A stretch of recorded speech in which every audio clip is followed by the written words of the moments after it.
The last... Oops. My bad. Maybe the last game of the day. Could be the last game of the series. Liquid Snute starting to the bottom left in the 4th game of the ZOTAC Cup Monthly Final in the best of 5. Polt is in the lead with a 2-1. Snute able to come back on the last map that we saw. Maybe he can defeat Polt here and force game number 5. If Polt takes another map win, he is going to be the champion. He will take first place.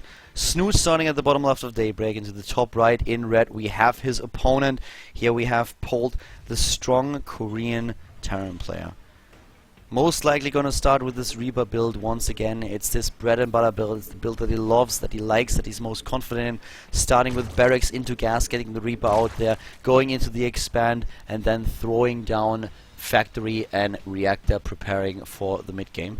Snute has shown us a few different styles, but most of all he has been relying on the standard 15 hatch against his opponent.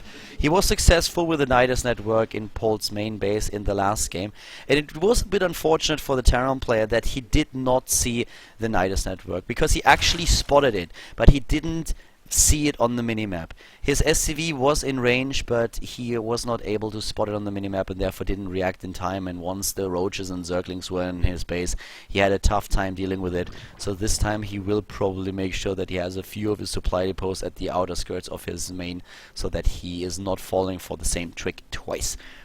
Snute going into the 15 hatch and of course also dropping additional drones here, playing this a little bit more greedy.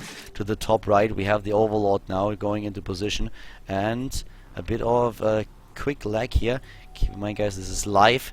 We currently have the barracks being done and the Reaper should be started in just a second. Here comes the command center into orbital tech first.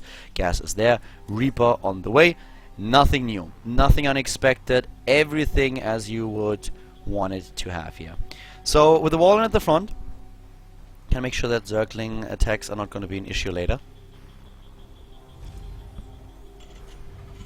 One of the things that always surprises me a little bit, it's a bit too early to tell, but one of the things that Zerg players, or Zerg players love and Terran players don't do, they don't hotkey their supply depots at the wall, and when you have the supply depots down and then a run by happens and you're looking at it right on screen, but you see it on the minimap, it takes you a lot more time to jump to the location, to select the fuel supply depots and then just lift them. Would be much easier if Terran players would start to hotkey the crucial supply depots in a wall, not only at the choke point but also in other supply walls that they have. Would help a lot. So many Terran players have died to this, and it would be really good if Terran players would do this. Because one of the problems that it really is that there are so many hotkeys that are still available that they could use. I would really love to see this at some point. Terran players don't really do this. It's the same, or it's a very similar thing when Zerg players should start using in certain situations. So for example in ZVZ, just hotkeying the spine crawler so that they can better target banelings of their opponent. A lot of these things. But well, right now what we have is the same opening that we have been witnessing in the last few games. The same is also true for Snute, by the way. It's not only Polt that goes for the same opening, but Snute really loves to go into those 4 queens. At 5:30 we are most likely to see, or 5:20, 5:30 we will see gas, double gas, and then at 6:30 to 7 minutes we will see him head into the lair. And that all it is. 5:20, double gas. Last time he built 1 at the natural and 1 in the main. This time he's going for the double extractor in his main base. And we should see a Roach Warren and double evolution chamber just to be on the safe side, getting the upgrades. And then with the upgrades that he gets, this is the first hint that we get of what exactly he's going to do. A range upgrade or melee upgrade. And of course at 6:30 to 7 minutes we will see the lair for him, usually before speed. Oh, and there's the third base for him. A little bit faster this time. 6:10. Currently having the main base of Polt, already the starport being built.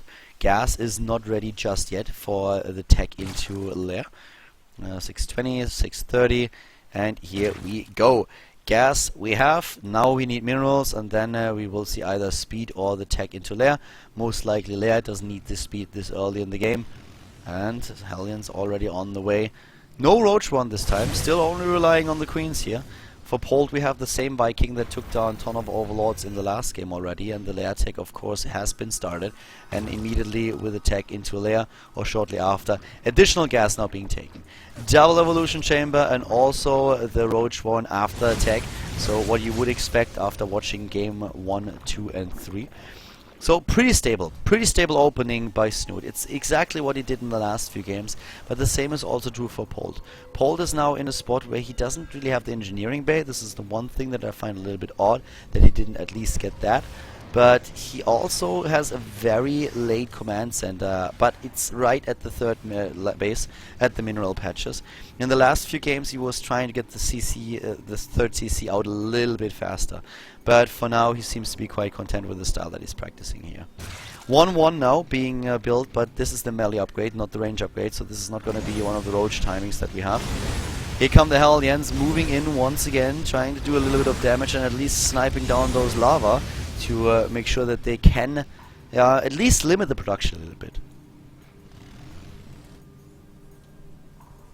Polt now with the stim upgrade and the main base, also making sure that he has those Viking outs, not the Vikings out, but that he can now go with the reactor that he's currently adding into the starport and the double starport production, and therefore the medivacs which he needs. Once again, the Viking with his kills so far, 2. The Viking is one of the most stable things that he has in his build right now. He's always taking down his opponent's units, always doing damage, always supplier blocking Snute, really annoying. Snute building 4 Overlords, but this is of course something that is really, it's just really pissing me off a little bit. Just seeing the supply book there, it's like, why did that happen? Now I have to just maybe do something else first. I could drop my upgrades if I haven't just yet, make sure that I get rid of those resources. Get a few roaches out there, focus a bit more on the creep spread, which is also something that Snute could a bit improve on. I mean, we're nagging here on a very high level, but one of the creep spreads that is the best in the entire world is definitely Scarlet's. Her creep spread is exceptional. It is crazy good, and Zerg players would benefit from trying to copy her in that regard and get a little bit of a better creep spread against all races. +2/+2 will be added very soon as +1/+1 is done with the armory that is currently being built, so that's going to line up very well for Polt. But Polt is already behind in supply, and he has a decent amount of harvesters. Snute trying to get a lead with additional 10 that he's building, but everything so far for Snute is going quite well. Can he do damage with this attack though? He's moving in right now, and he's actually arriving before combat shield and +1/+1 are done. And there's not a lot.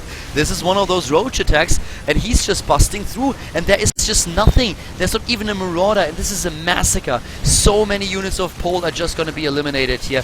The 2 Widow Mines at the top here, they do a bit of damage, but let's be honest here, they did very little. And once again, the wall is not tight.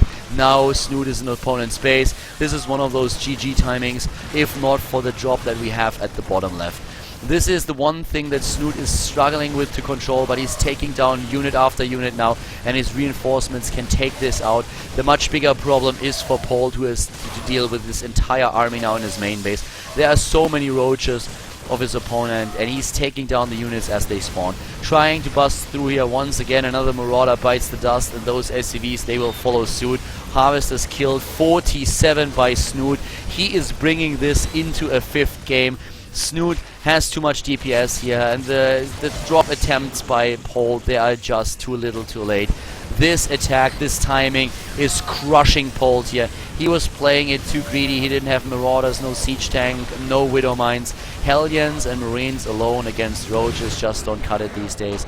We will see a 5th game. We will have the last and deciding map in the best of 5 series here at the ZOTAC Cup Monthly Final between Polt and Snute.